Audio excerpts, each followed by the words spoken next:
Okay, so I'm not going to enjoy this any more than you are, but I consider it a responsibility to make posts, actually. It's not so much about getting attention. You know, if you don't vote, you can't complain. So this is me voting. And this is, the first half is, bear with me. Oh, Rian Johnson's Autobiography, which is just a funny idea. I don't think I pulled it off very cleverly, but this could be a whole thing. I could make more posts about it because it's that ridiculous. Then there's some rambling, and I put down Beyonce, and I talk about a movie. All right. Rian Johnson, The Last Jedi, Rian Johnson's Autobiography. Destroy the past. Kill it. Okay, so where are we with this? Okay, so Rian Johnson doesn't want to deal with his past. He has terrible memories of his past, so he wants to destroy the past and kill it. Your parents were drunks who sold you for drinking money. So Rian Johnson's parents were drunks who sold him for drinking money. Luke sucking milk from a cow makes me think that Rian Johnson grew up on a farm, because he also had a major farm scene in Looper. And I think he sucked milk from a cow. Like, not even from a bottle, like he literally suckled the teat. Rose Tico tasering Finn was probably an Asian girl who tasered Rian Johnson when he met her. And he's always had a crush on her since then. I think he's single. I'm pretty sure about that. No, nothing against single people. I'm single too. I don't get tasered, but I don't do anything Rian Johnson does. Casino Planet is basically the rich kids who always pissed off Rian Johnson. Snoke is J.J. Abrams, because J.J. Abrams is actually like Emperor Palpatine compared to Rian Johnson, because Rian Johnson is that stupid, right? We all know J.J. Abrams ain't no sharpest nail in the toolbox, but or the brightest light bulb in the light bulb case, but compared to Rian Johnson, he's a genius compared to Rian Johnson. And that's not a compliment. Luke is what the popular kids liked when Rian Johnson was a kid. So Rian Johnson had to kill Luke. It's like getting revenge on all the bullies who liked, or the kids that were, I don't know, more popular than him. Right? They all like Luke Skywalker, so that's why Luke had to die. Holdo is the way Rian Johnson sees powerful women. May have been a teacher that he once had. He probably had a teacher with purple hair when he was a kid. The Porgs are a couple hamsters he once owned, and he loved them and he thought they were really cute. Hux is just a random jock who bullied Rian Johnson. That's why he had to crank call him. Most of the characters are, just like Poe. They're all just like people that he felt inferior to. So they gotta go. They gotta be treated like shit. Finn. Okay, this is my theory. Finn actually is Rian Johnson. That's like... Rian Johnson, the main story, the way he sees himself is Finn. He always loved his Rose Tico, and he thinks Rose Tico could school him, and he never got to have her. So the Finn Rose storyline is probably the most autobiographical of all. All the social justice warrior shit is just Rian Johnson's submissiveness, which probably existed very early on. He probably learned as a kid that he couldn't speak up for himself, so he had to subvert the bullies. Let's just make sure I got time left here. Now we got time. I'll be done in like 2 minutes.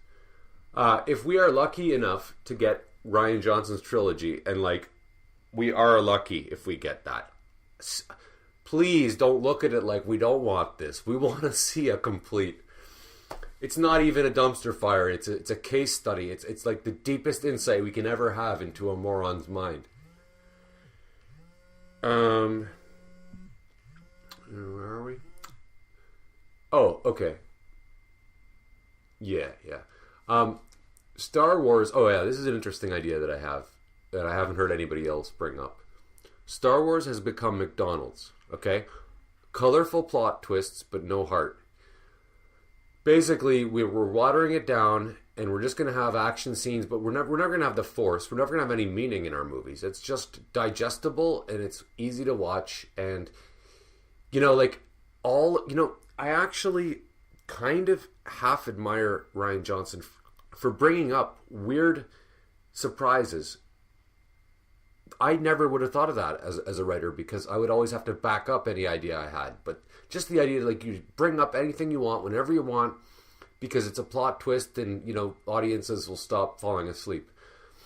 That's amazing. Like, who would have thought blowing Leia out of a hangar bay and having her come back and then not die and then die, and then Luke doesn't die and then he does die.